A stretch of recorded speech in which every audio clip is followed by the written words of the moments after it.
बिस्मिल्लाहिर्रहमानिर्रहीम। अस्सलामुअलैकुम। साबका वीडियो में हमने आपको ये बताया था कि हज़रत उमर ने जो शूरा बनाई तो उस शूरा के अंदर जो अरकान थे वो कैसे खलीफा को नामज़द करते हैं। तो ये उसका पार्ट 2 है। अगर आपने पार्ट 1 देखा है तो आपको ये वीडियो समझने में आसानी हो जाएगी। साबका वीडियो में हमने बताया था कि हज़रत उमर ने अपने खुलफा से मुतल्लिक क्या यानी कि जो शूरा बनाई उससे मुतल्लिक क्या अल्फाज बयान किए और कैसे पता चला कि उमर भी यही चाहता था कि उनके बाद उस्मान ही खलीफा बने। रहे ज़ुबैर तो ये अगर हज़रत का साथ देते भी तो अकेली राय क्या बन सकती थी। तबरी वगैरह की रवायत से मालूम होता है कि तलहा मौका पर मदीना में मौजूद ना थे, लेकिन इनकी अदम मौजूदगी हज़रत उस्मान की कामयाबी में सद्दे रहा न थी, बल्कि वो मौजूद भी होते तो जैसा कि शूरा के मौका पर पहुँच के इन्हें अमीरुल मोमिनीन का हम नवाब समझ लिया जाए, तब भी जब भी हज़रत उस्मान की कामयाबी में कोई शुबा नहीं था, क्योंकि उमर के ज़हन रसानी का तरीक़ार ये तजवीज़ क्या थी, यानी कि जो उमर ने शूरा बनाई उसके अंदर उसने क्या कानून डाले।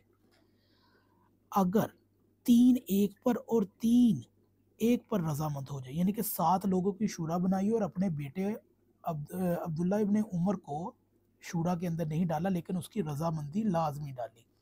क्यों? पूरा देखिएगा। तो इस सूरत में अब्दुल्ला बिन उमर को सालस बनाओ। अगर यानी कि 7 लोग हैं और 3 एक पर हो गए और 3 एक पर हैं तो अब्दुल्ला इब्न उमर उसमें सालस है। जिस फ़रीक के मुतल्लिक वो हुक्म लगाए वही फ़रीक अपने में खलीफा का इंतखाब करे, और अगर वो अब्दुल्ला इब्न उमर के फ़ैसले पर रज़ामंद ना हो तो तुम इन फ़रीक का साथ दो जिसमें अब्दुर्रहमान इब्न औफ़ हो। मतलब ये कि एक बंदे ने 2 बंदों ने उस्मान को चूज़ कर लिया और 2 बंदों ने हज़रत अली को, यानी कि तलहा और ज़ुबैर ने हज़रत अली को वोट दे दिया और अब्दुर्रहमान इब्न औफ़ ने और साद ने वोट दे दिया उस्मान को। अब बराबर हो गया है। तो जो इसमें सालस का किरदार है वो उमर का बेटा अब्दुल्ला इब्न उमर कर रहा है, और उमर ने जाते वक़्त ये वसीयत की है अब्दुल्ला इब्न उमर को कि जिसमें अब्दुर्रहमान इब्न औफ़ होगा वही खलीफा बनेगा। क्यों बनेगा जी? ऐसी तजवीज़ क्यों दी है? तो उसके लिए चलते हैं जी आगे। तो अब्दुल्ला इब्न उमर के फ़ैसले पर रज़ामंद ना हो तो इन फ़रीक का साथ दो जिसमें अब्दुर्रहमान इब्न औफ़ हो, और दूसरे लोग अगर इससे इत्तफ़ाक़ ना करें तो इन्हें इन मुतफ़क्का फ़ैसले की खिलाफ वर्जी करने की वजह से कत्ल कर दो। इस मकाम पर अब्दुल्ला इब्न उमर के फ़ैसले पर रज़ामंदी के क्या मायने हैं, यानी जबकि इन्हें यह हिदायत कर दी गई है कि वो इस ग्रोह का ही साथ दें जहाँ अब्दुर्रहमान हो। चुनांचा अब्दुल्ला को हुक्म दिया कि ए अब्दुल्ला, अगर कौम में इख्तलाफ हो तो तुम अक्सरियत का साथ देना, अगर 3 में एक तरफ हो तो 3 की एक तरफ तो तुम इस फ़रीक का साथ देना जिसमें अब्दुर्रहमान इब्न औफ़ है।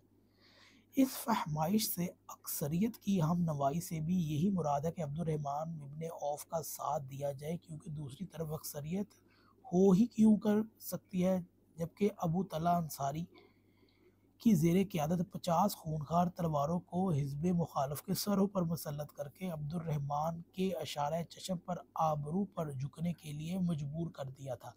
चुनांचे अमीरुल मोमिनीन की नज़रों ने उस वक़्त ही भांप लिया था कि खिलाफत हज़रत उस्मान की होगी, जैसा कि आपने इसके कलाम से ज़ाहिर किया जो इब्न अब्बास से मुखातब होकर फरमाया, खिलाफत का रुख हमसे मोड़ दिया गया। उन्होंने कहा कि ये कैसे मालूम हुआ?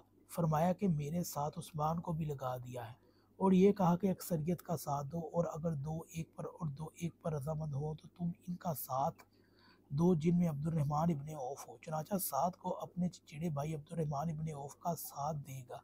अब्दुर्रहमान तो उस्मान का बेहनोई है। बहरहाल उमर की रहलत के बाद आयशा के हुजरे में ये इज्तिमा हुआ और दरवाज़ा पर अबू तलहा अंसारी 50 आदमियों के साथ शमशीर बकफ आ खड़ा हुआ। तलहा ने कार्रवाई की इब्तदा की और सबको गवाह बनाकर कहा कि मैं अपने हक़ राय दहिंदगी हज़रत उस्मान को देता हूँ। इस पर ज़ुबैर की रगे हमीद फुड़की, और क्योंकि इसकी वालदा हज़रत की फूफी सफ़िया बिनते अब्दुल मुत्तलिब थी और उन्होंने अपना हक़ राय दहिंद हज़रत अली को सौंप दिया। फिर साद बिन अबी वक़ास ने अपना हक़ राय दहिंदी अब्दुर्रहमान के हवाले कर दिया। अब मजलिस शूरा के अरकान सिर्फ 3 रह गए, जिनमें अब्दुर्रहमान औफ़ ने कहा कि मैं इस शर्त पर अपने हक़ से दस्तबरदार होने के लिए तैयार हूँ कि आप दोनों अली इब्न अबी तालिब और उस्मान इब्न अफ़्फ़ान अपने में से एक को मुंतखब कर लेने का हक़ मुझे दे दें। या आप में से कोई एक दस्तबरदार हो ये हक ले ले। ये एक ऐसा जाल था जिसमें अमीरुल मोमिनीन को हर तरफ से जकड़ लिया गया था, तो अपने हक से दस्तबरदार हो जाए या अब्दुर्रहमान को अपनी मनमानी कार्रवाई करने दे। पहली सूरत में आपके लिए मुमकिन ही न थी कि हक से दस्तबरदार होकर उस्मान या अब्दुर्रहमान को मुंतखब करें, इसलिए कि आप अपने हक पर जमे रहे और अब्दुर्रहमान ने अपने को इससे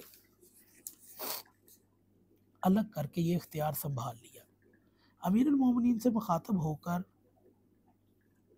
मैं इस शर्त पर आपकी बैत करता हूँ कि आप किताब खुदा और सुन्नत और रसूल और अबू बकर उमर की सीरत पर चलेंगे। आपने कहा नहीं, बल्कि मैं अल्लाह की किताब, रसूल की सुन्नत और अपने मसलक पर चलूँगा। 3 मरतबा दरियाफ्त करने के बाद यही जवाब मिला। तो हज़रत उस्मान से मुखातब होकर कहा कि आप ये शर्तें मंजूर हैं? इसके लिए इनकार की कोई वजह ही न थी। उन्होंने इस शर्त को मान लिया और उनकी बैत हो गई। जब अमीरुल मोमिनीन ने अपने हक को यूँ पाया होते देखा तो क्या फरमाया। इस वीडियो में आपको ये बताया गया कि हज़रत अली के साथ क्या हुआ। यानी कि हज़रत अली के बाद एंड पे ऊपर हज़रत अली से शर्त लगाई गई कि आपने अल्लाह, रसूल और खुलफा जो साबका गुजरे अबू बकर उमर उसकी सुन्नत पर चलना है। तो हज़रत अली ने इनकार कर दिया और कहा कि मैं अपने मसलक पर चलूँगा और कुरान और सुन्नत पर अमल करूँगा। तो ये थी वीडियो के खिलाफत कैसे शूरा के ज़रिए आगे आई। अब हम अगली वीडियो में बताएंगे कि हज़रत अली ने इस शूरा से मतलब क्या अपने अल्फाज बयान किए।